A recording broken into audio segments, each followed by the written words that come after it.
Fox News alert. The Wall Street Journal is reporting that President Trump privately has approved an attack plan for Iran, but has not yet given the final order. Will the U.S. get involved? Should we get involved? And what would it look like? David Burke, retired Lieutenant Colonel, is a Top Gun instructor and Marine Corps officer. David, great to see you. Colonel, you have some experience here. Although we've never dropped this 30,000-pound bomb, what could it do? Yeah, this would be the first drop in combat, but we are very familiar, a lot of testing with this bomb. This is a massive weapon designed to penetrate deep underground, hardened targets, well-protected targets like the one you're discussing, and take them out.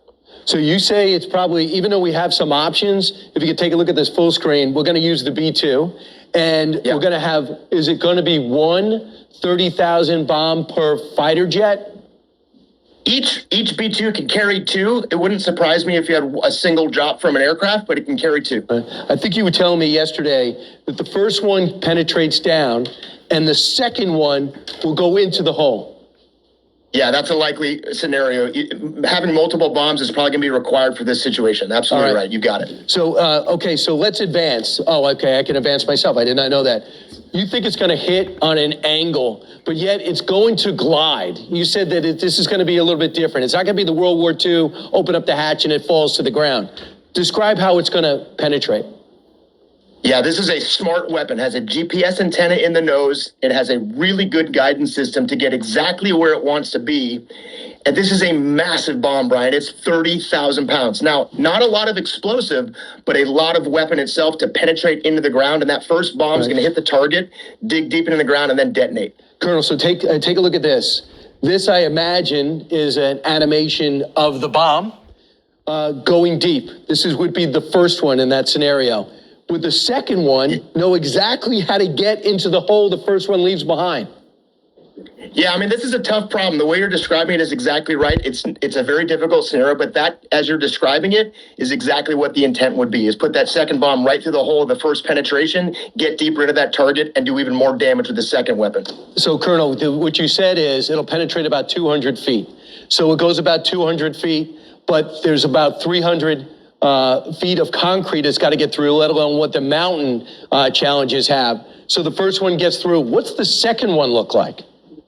The second one looks very similar in terms of the glide path. And the way you're describing it, this is what we call weaponeering. This is the professionals thinking about how deep is this target? How deep does the bomb have to go? How many weapons does it need? What's the angle? All those things you're describing is exactly right. This is the problem that they're addressing. And that second bomb, in a perfect world, goes right through the initial hole that the first bomb created and penetrates even deeper into the target to do the damage that's needed. So where's it coming from? I understand they're not going to be deployed in theater. It's probably going to be coming from the U.S. Wouldn't work for us to tell us exactly where, but what would go get refueled midair? They're probably that situation's in place right now. How many fighter jets you think? How many B-2s you think we'll need? Yeah, I would not be surprised if you had multiple B-2s. The great thing about that aircraft, this is a remarkable machine.